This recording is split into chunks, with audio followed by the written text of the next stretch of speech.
विद्यार्थियों नमस्ते।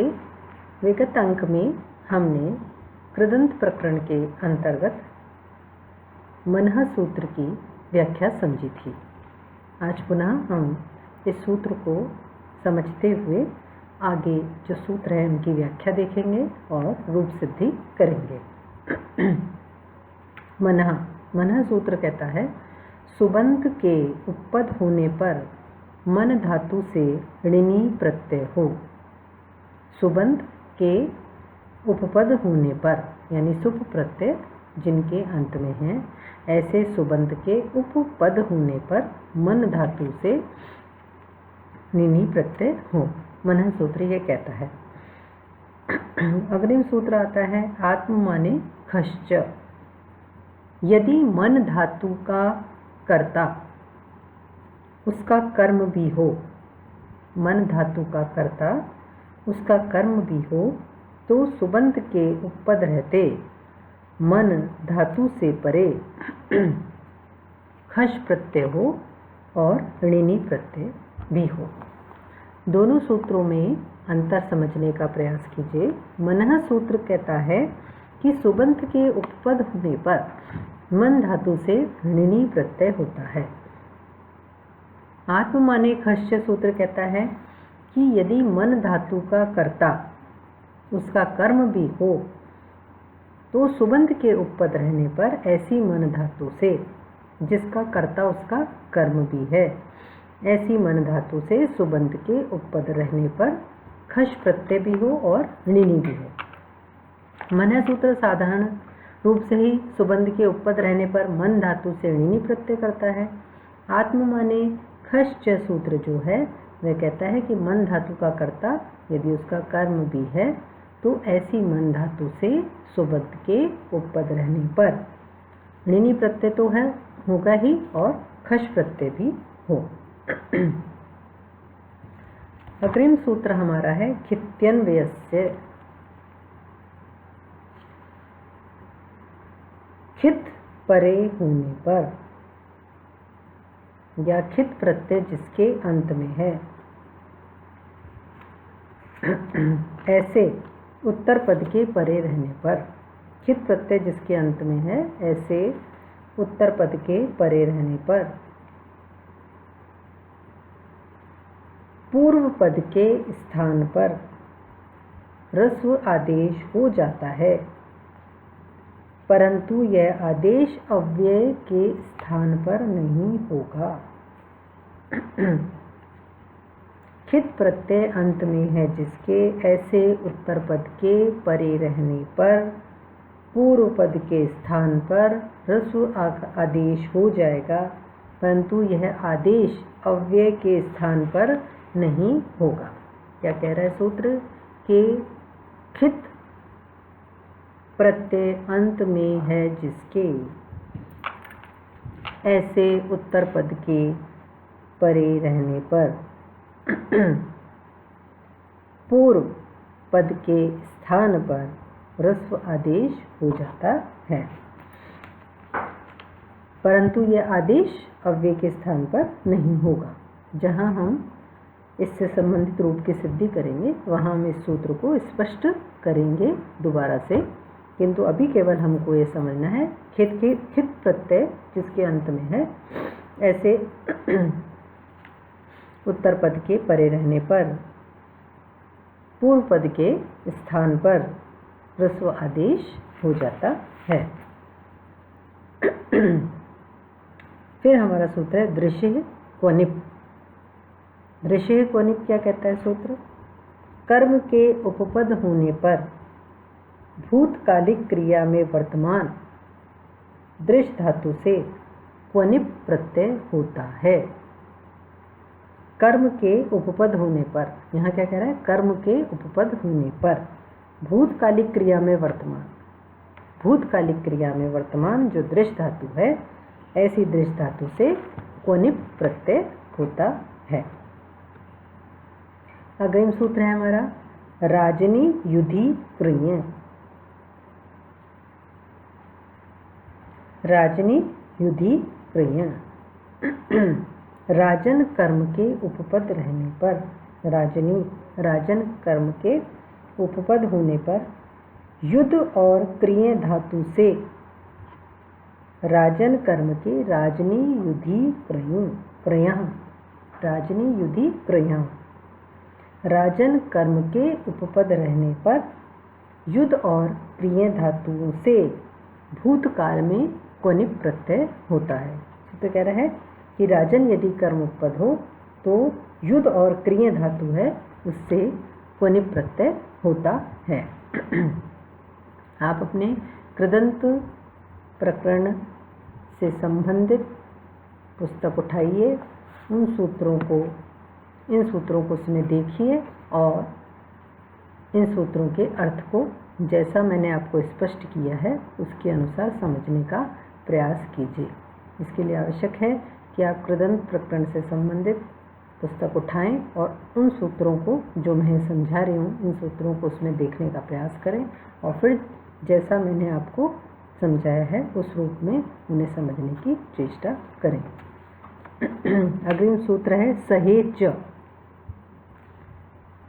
सहेच सूत्र कहता है सह के उपपद होने पर भूतकाल की क्रिया में वर्तमान युद्ध और क्रिय धातुओं से परे क्वनिप प्रत्यय हो। सहेच कहता है सह के उपपद होने पर भूतकाल की क्रिया में वर्तमान युद्ध और क्रिय धातुओं से क्वनिप प्रत्यय हो, यानी युद्ध और क्रिय धातु किसमें हो, भूतकाल की क्रिया में हो, तो ऐसी युद्ध और क्रिय धातु से परे क्वनिप प्रत्यय होता है। कैसी युद्ध और क्रिय धातु से? सह के उपपद होने पर। इससे पहले सूत्र में कहा था राजन कर्म के उपपद होने पर युद्ध और क्रिय धातु से भूतकाल में क्वनिप प्रत्यय होता है।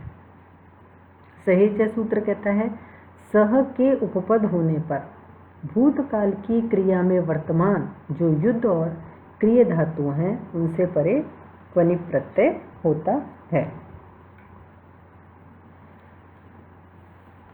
जैसे सह युद्धवान, सह युद्धवा, इसके जो रूप बनेंगे उदाहरण जब हम देखेंगे तो हमारा रूप बनेगा सह युद्धवान, सह युद्धवा, किसी के साथ युद्ध कर चुका व्यक्ति।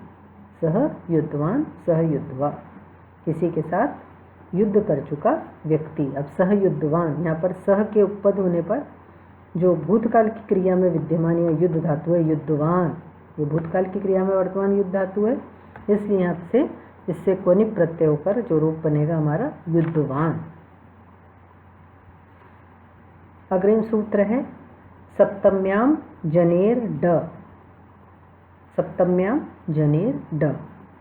सप्तम्याम जनेर ड सूत्र कहता है सप्तम्यंत के उपपद के अर्थ में सप्तम्यंत के उपपद होने पर, यानी सप्तमी विभक्ति जिसके अंत में है, सप्तम्यंत के उपपद होने पर भूतकाल के अर्थ में वर्तमान जन धातु से ड प्रत्यय हो। जनेर ड सूत्र में देखिए सप्तम्याम जनेर ड, जनेर ड जन धातु से ड प्रत्यय हो। कैसी जन धातु से? सप्तम्यंत के उपपद होने पर, सप्तमी विभक्ति जिसके अंत में है उसके उपपद होने पर भूतकाल के अर्थ में वर्तमान। कैसी जन धातु है? भूतकाल के अर्थ में वर्तमान। जैसे सहेच सूत्र में हमने देखा था कि भूतकाल की क्रिया में वर्तमान युद्ध और क्रिय धातु से सह के उपपद होने पर क्वनिप प्रत्यय किया था। यहाँ पर भी कह रहा है कि सप्तमी विभक्ति अंत में है, ऐसे सप्तम्यंत के जिसके अंत में सप्तमी विभक्ति है, ऐसे सप्तम्यंत के उपपद होने पर भूतकाल के अर्थ में वर्तमान जन धातु जो भूतकाल के अर्थ में वर्तमान है, ऐसी जन धातु से ड प्रत्यय होता है। अग्रिम सूत्र हमारा है तत्पुरुषे कृति बहुलम। तत्पुरुष में कृति कृदंत के उत्तर पद परे होने पर सप्तमी का बहुल से अलुक हो जाता है। तत्पुरुष में, तत्पुरुष यानी तत्पुरुष में प्रति यानी कृदंत के उत्तर पद होने पर सप्तमी का बहुल से अलुक हो, सप्तमी भक्ति का बहुल करके अलुक यानी लोप नहीं होता है। कब? तत्पुरुष में कृदंत के उत्तर पद पर होने पर सप्तमी का बहुल से अलुक हो, यानी अलुक यानी लोप नहीं होगा, वहाँ पर सप्तमी भक्ति का लोप नहीं होगा। अलुक हो, बहुल करके अलुक हो यानी लोप नहीं होगा। कब? तत्पुरुष में, जहाँ तत्पुरुष समास द्योतित हो रहा है वहाँ तत्पुरुष में कृदंत के उपपद होने, कृदंत के उत्तर पद परे होने पर सप्तमी का बहुल से अलुक हो जाता है, लोप नहीं होता है। उपसर्गे च संज्ञायाम, उपसर्ग उपपद होने पर, उपसर्गे उपसर्ग उपपद होने पर भूतकाल में, उपसर्ग उपपद होने पर भूतकाल में जन धातु से परे ड प्रत्यय हो संज्ञा के विषय में, संज्ञायाम, संज्ञा के विषय में।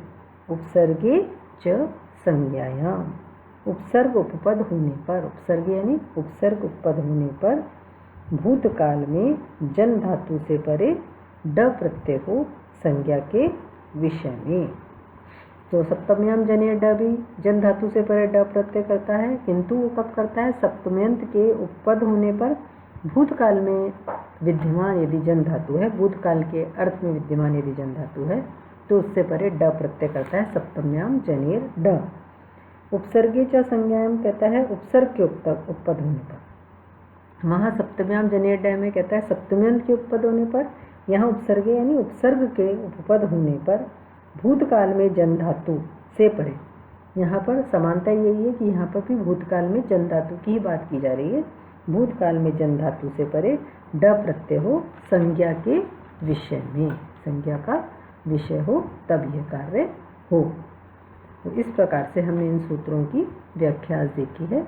जो शेष और सूत्र हैं उनकी व्याख्या हम अग्रिम अंक में देखेंगे।